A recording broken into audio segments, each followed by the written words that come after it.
Ito naman si Lady Syra. After ko siyang matanggalan ng mga lumang bulaklak nakaraan, sa mga pumunta dito sa garden nakaraan, nakita nila yan na kapag fade na, parang nagiging white na yung mga flower niya. Ayan, nung after natin tinanggalan, ito na sila ulit. Nagkaroon na ulit ng mga bagong bulaklak.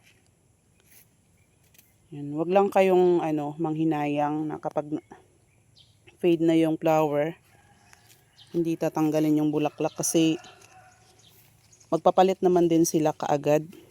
Tingnan nyo ito, oh, ang dami niyang bulaklak. Naipit nga lang. Daming bulaklak ni Lady Syra. Ayan po. Sana yun yung nagsabing scam ang Lady Syra. Ayan na.